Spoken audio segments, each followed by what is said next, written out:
हमारा घर एक संस्थान है जहां पर कायदे से नियम लिखे हुए होने चाहिए कि हमें एक दूसरे से किस तरह से पेश आना है, किस तरह से बात करना है।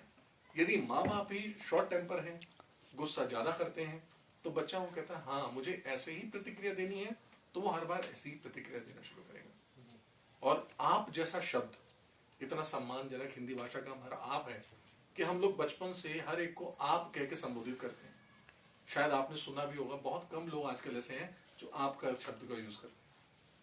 आज तुम पे ही बात चलती है, और तुम बोलने का मतलब ये होता है सर कि हमने सारी मर्यादाएं अपने बीच की खत्म कर दी हैं, अब हमारी पहुंच तुम तक बहुत जरूरी है।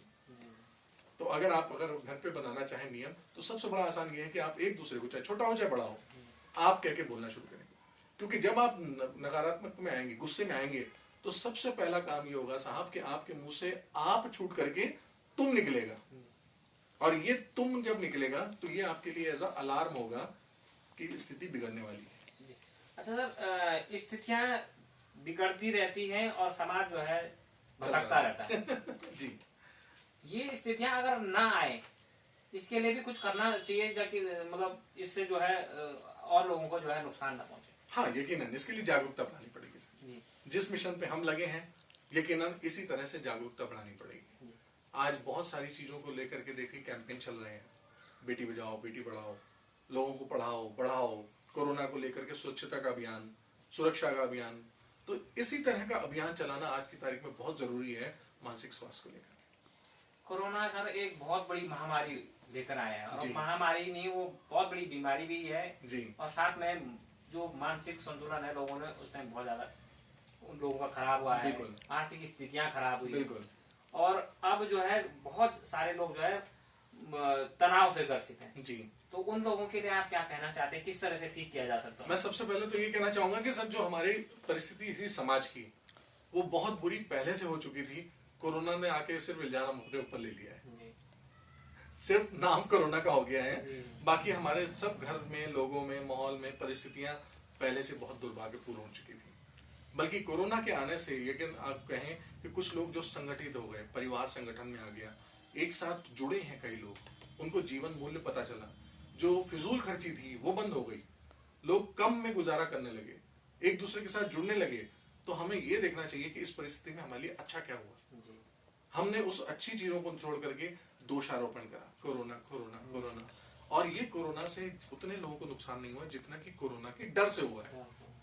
क्योंकि उस डर को आज हमने इतना ज्यादा बड़ा कर दिया कि वो कोरोना आ गया।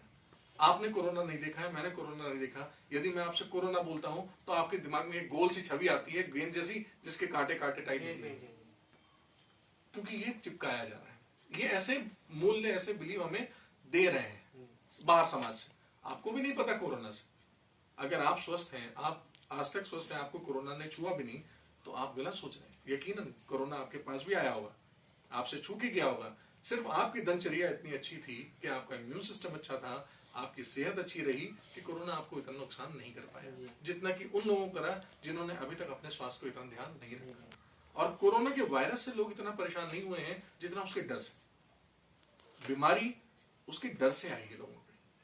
आप देखते होंगे कोई डरावनी चीज देख लें, कोई डरावना सपना देख लें, तो शरीर का तापमान चेंज हो जाता है, बुखार आ जाता है लोगों को। तो वो बुखार शारीरिक बीमारी से नहीं आता सर, उस डर से आता है। ऐसा ही कोरोना के साथ भी हुआ है कि लोग डर की वजह से ज्यादा बीमार हुए हैं, और जब ये डर हटता है, लोग अपनी दिनचर्या ठीक से करने लगते हैं, उनके साथ कोरोना क्या अच्छे से अच्छा वायरस नहीं आता, क्योंकि हमारा शरीर खुद हमारी एंटीबॉडीज बनाता है। आज मेडिकल साइंस प्रूव कर चुका है कि हमारे पास ऑलमोस्ट जितनी भी बीमारियां हैं वो साइकोसोमेटिक होती हैं। साइकोसोमेटिक का मतलब होता है कि यानी हमारे दिमाग से पैदा होती हैं और हमारे शरीर में दिखती हैं। अगर हम उनका जड़ से ही इलाज कर लें तो वो ठीक हो जाएंगी। आज जिन बीमारियों को हम लोग ऑटो इम्यून डिजीज कहते हैं, जिसका कि मेडिकल में कोई ट्रीटमेंट नहीं है, सिर्फ इलाज चलता रहता है, इलाज नहीं है, इलाज चलता रहता है, दवाइयां खाते रहते हैं। जैसे डायबिटीज हो गई, जैसे आपका शुगर है, जैसे आपका आर्थराइटिस है, जैसे आपके ग्लूकोमा है, बहुत सारी ऐसी बीमारियां हैं जो कि सिर्फ और सिर्फ साइकोसोमेटिक है।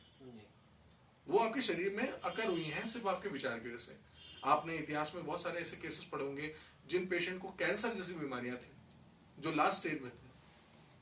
उस लास्ट स्टेज में भी जब उनको बता दिया गया कि भाई आपको जीवन जो जीना है खुशी से जी लो, अब तो आपका अंतिम समय आ गया, तो उन्होंने बाकी चीजें भूल करके खुश रहना शुरू करा, अच्छे से रहना शुरू करा। और वो इतना खुश रहने लगे, इतने अच्छी दशा में आ गए कि उनके जब चेक हुआ तो सारे कैंसर के जो उनके टिश्यूज थे वो सारे डिसॉल्व हो गए थे, खत्म हो गए, वो आज फिर से दोबारा जिंदा हो गए।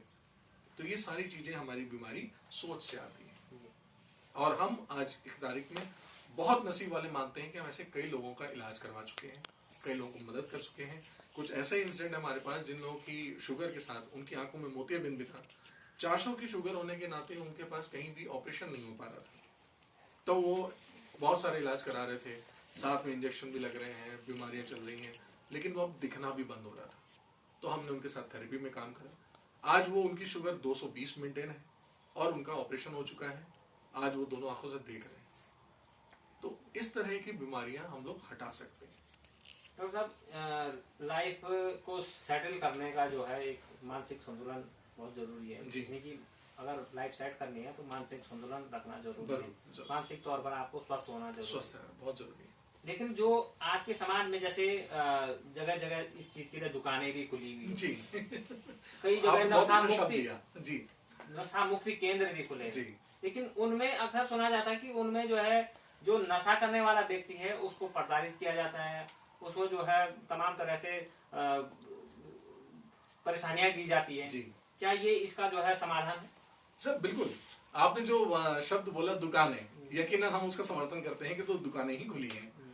जैसा कि मैंने आपसे अभी पहले आपके सवाल के जवाब दिया कि नशा करने का कारण क्या था। नशा करने का कारण उसका दिमाग में एक चीज आई है, सोच कि मेरी जिंदगी व्यर्थ है, यानी उसको पर्पस नहीं मिल रहा है जिंदा रहने का। तो सोच की वजह से ही तो नशा कर रहा है वो।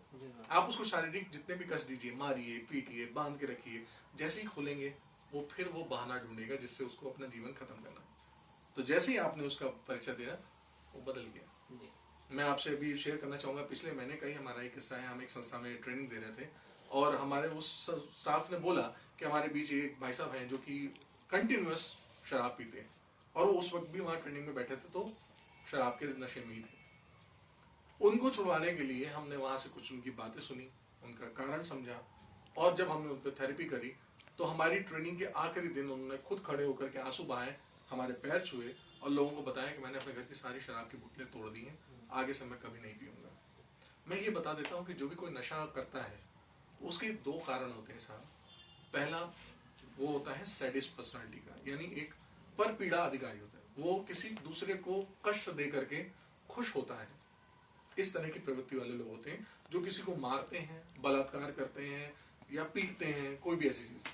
लेकिन एक होता है, उसको कहते हैं हम मैसोचिस्ट, वो व्यक्ति ऐसा होता है जो खुद को कष्ट दे करके दूसरे से बदला लेता है, यानी मैं अपने शरीर को नुकसान पहुंचाऊंगा, अपनी सेहत को नुकसान पहुंचाऊंगा ताकि आपको दुख हो। ऐसे लोग नशे को काम करते हैं, ऐसे लोग आत्महत्या करते हैं। वो आत्महत्या अपने लिए नहीं कर रहे, वो किसी को परेशान करने के लिए अपना जिंदगी खत्म करते हैं कि मैं मरता हूं, अब देखता हूं तुम्हारा क्या होगा। तो बदला लेने की प्रवृत्ति है। और नशा भी करने वाले वही हैं जो कहते हैं देखो मैं अपने शरीर को इतना खराब कर रहा हूं, अपने परिवार की सन्नति को, अपने परिवार की इज्जत को समाज में इतना बुरा कर रहा हूं कि तुम्हें शर्मिंदगी उठानी पड़ेगी, इसलिए मैं ऐसी हरकतें करूंगा।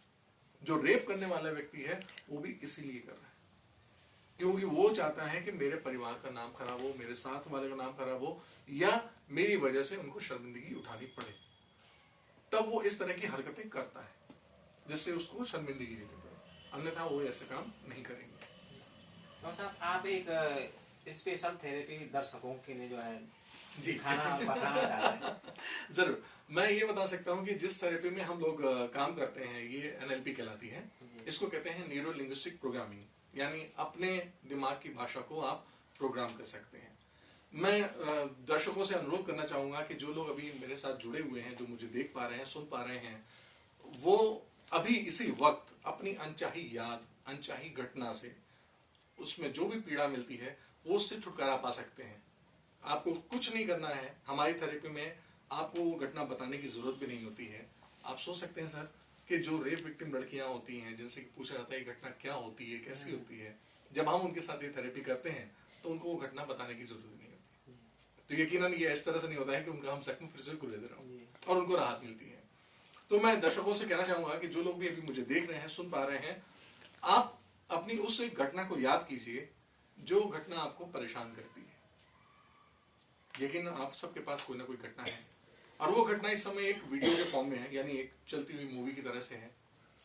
आप उसको देख भी पा रहे होंगे, और सिर्फ एक एहसास करिए कि आप जहां बैठे हुए हैं वहां कहीं दूर दीवार पर एक टीवी लगा हुआ है जिसमें ये घटना पूरी चल रही है, और आपके हाथ में रिमोट है, और उस रिमोट से अब आप बटन दबाएं और उस घटना में जितने भी कलर आ रहे हैं उस मूवी में, वो सारे कलर आप अभी गायब कर दीजिए। अब आप वही मूवी ब्लैक एंड व्हाइट में देखिए। यकीनन अब आपको वो ब्लैक एंड व्हाइट में दिखने लग गई होगी। हाँ, उसमें अब कुछ आवाज आ रही होंगी, कुछ मोनोलॉग होंगे, कुछ डायलॉग होंगे। आप अपने उस रिमोट से, काल्पनिक रिमोट से, आप उसकी आवाज को कम करना शुरू करिए। 10, 9, 8, 7, 6, 5, 4, 3, 2, 1। अब वो मूवी म्यूट हो गई है। अब उस मूवी में ना कलर है और ना ही कोई आवाज है। जरूर आपको अब यही दिख रही होगी। अब उस पूरी मूवी को देखते हुए आप एक फ्रीज का बटन दबाइए कि उस पूरी मूवी एक दृश्य पे ही रुक जाए। यकीनन अब आपने वो काम कर लिया होगा। और अभी आप इमेजिन करें कि वहां टीवी के पास एक छोटा सा स्पार्क हुआ है, जिसकी वजह से आपकी टीवी में धुंधलापन हो गया, वो तस्वीर हट गई है और काले सफेद बिंदी होने लगते हैं जब सिग्नल नहीं आता है। उस तरह से टीवी खराब हो गया स्क्रीन, और वो स्पार्क इतना बढ़ गया है कि अब वो आग लग रही है और वो पूरा टीवी जलने जा रहा है। आग लग रही है, उस जल करके वो सारा टीवी राख होकर के जमीन पे गिर गया है, और जमीन पे गिरने के बाद आसपास हवा चल रही है, वो सारी राख उड़ते हुए बाहर वातावरण में कहीं चली गई है। अब वहां ना दीवार पे टीवी है, ना वो घटना है, ना वो आवाज है, ना कुछ। अब आप जल्दी में अपने अपना एक मोबाइल नंबर बोल दीजिए। जी बिल्कुल, एक बार फिर से दोहराइए। यकीनन अब मैं आपसे कहता हूं, जरा सा उस घटना को याद करने की कोशिश करिए। आप नहीं आ रही, फिर से कोशिश करिए। नहीं आ रही और आगे भी नहीं आएगी। सिर्फ ये होता है सर कि उन घटनाओं को जो कि हमारे साथ बुरी होती हैं, उनको हम अनफिनिश्ड इश्यूज कहते हैं जी। वो हम वहीं पे रोक के रखते हैं जहां पर हमें उससे पीड़ा होती है। जब खुशी के इश्यूज होते हैं, हम जाकर के इमोशन को सेलिब्रेट करते हैं, इंजॉय करते हैं, पार्टी करते हैं, दोस्तों के साथ बांटते हैं, और वो टास्क हमारे कंप्लीट हो जाते हैं। जी। लेकिन जब कोई घटना हमारे साथ बुरी होती है, ना हम शेयर कर पाते हैं, ना हम किसी को बोल पाते हैं, ना किसी को मार पाते हैं, ना किसी से हम माफी मांग पाते हैं। तो उस जगह पर हमारे पास वो इशू अंदर अटका रहता है। इस तरह से आपका इशू हमने वहां पे खत्म कर दिया है, और जब वो इशू खत्म हो गया है तो उससे जुड़ा हुआ आपका इमोशन भी खत्म हो गया। जब इमोशन खत्म हो गया तो दर्द भी खत्म हो गया सर, और जब दर्द खत्म हो गया तो दोबारा आपको परेशान होने की जरूरत नहीं है। और साहब इस पेशे को जो है आप लगातार बढ़ा रहे हैं, आगे कर रहे हैं। देखिए इसमें आर्थिक स्थिति भी जो है एक बनी रहे, इसके लिए क्या प्रयास किए जा रहे हैं और क्या आगे प्लानिंग क्या है आपका? सर आर्थिक स्थिति के लिए तो ये है कि हमारी खुद की अपनी ट्रेनिंग ऑर्गेनाइजेशन है, प्रोग्रेसिव यूनिवर्स ऑफ एनएलपी, जिसमें हम लोग कॉर्पोरेट में ट्रेनिंग देते हैं, एजुकेशन फील्ड में देते हैं। फॉरगिवनेस फाउंडेशन सोसाइटी का मेन उद्देश्य, जैसा हमने बताया, कि वो आर्थिक से ज्यादा लोगों को मानसिक स्वास्थ्य के लिए जागरूक करने की है। हाँ, यकीनन मैं विनती करना चाहूंगा उन लोगों से, उन संस्थाओं से, उन सरकार से, कि अगर वो इस पेशे को आगे बढ़ाते हैं या हम लोग को मदद करते हैं तो हम ये काम बहुत बड़े स्तर पे कर सकेंगे, ज्यादा लोगों को अपने साथ जोड़ सकेंगे, ज्यादा संसाधनों से हम ज्यादा लोगों को ठीक कर सकेंगे। जी।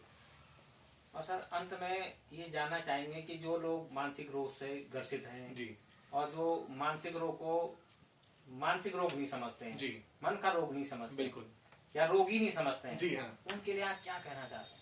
मैं सबके लिए कहना चाहता हूं कि मानसिक रूप से परेशान होना एक स्वाभाविक है। मानसिक रोग सिर्फ आपके बुखार जुकाम जैसा ही है जो हर एक को होता है, हर वक्त होता है। जहां भी आपकी मानसिक परेशानी हो, आपको क्रोध आ रहा है, आपको दुख हो रहा है, आपको कोई चीज पसंद नहीं आ रही, ये मानसिक है। इसको नकारना ये गलत बात है। मानसिक आपका स्वास्थ्य सेम वैसे ही है जैसा आपका शारीरिक स्वास्थ्य। आपको जिस तरह से बुखार आता है उसी तरह से डिप्रेशन होता है, जिस तरह से आपको जुकाम होता है उसी तरह से आपके लिए स्ट्रेस होता है। तो ये कॉमन सी बात है, होने दीजिए, इसको स्वीकारना है आपको। स्वीकारने के बाद पहल करिए, आगे बढ़िए और एक प्रोफेशनल की हेल्प लीजिए। जिस तरह से आप जैसे ही जुकाम बुखार होता है एक डॉक्टर को तुरंत दिखाते हैं, उनसे दवाइयां खाते हैं, आगे काम करते हैं, और आपको ये भी जानकारी हो कि वो दवाइयां आपको ठीक नहीं करती हैं सर, हीलिंग आपकी बॉडी करती है, उस दवाई से जुड़ा विश्वास आपको ठीक करता है। इसको प्लेसिबो इफेक्ट कहते हैं। तो सिंपल सा है कि जब भी किसी को मानसिक दिक्कत हो, परेशानी हो, समस्या हो, तो वो एक प्रोफेशनल की हेल्प नियर बाय जरूर से जरूर ले। अगर किसी के पास कोई बुजुर्ग हैं, घर में बड़े लोग हैं, तो उनकी मदद लें। अगर नहीं है तो हम जैसे प्रोफेशनल की मदद ले सकता है। हमारी वेबसाइट पे नंबर भी है, डिटेल कर सकते हैं। हम लोग सेवा के लिए हमेशा हाजिर हैं। धन्यवाद। बहुत बहुत धन्यवाद, आपका दिन शुभ हो। तो ये थे हमारे साथ डॉक्टर पवन, जो लगातार जो है लोगों की सेवा कर रहे हैं, और उनका कहना है कि जिस तरह से आपको शारीरिक रोग हो जाते हैं वैसे ही जो है मानसिक रोग भी होते हैं, और उनका समाधान है, लेकिन आपको समय पर इन सब समस्याओं का निराकरण जो है जरूरी करवाना है। तो दोस्तों मिलते हैं एक नए वीडियो के साथ, तब तक के लिए नमस्कार।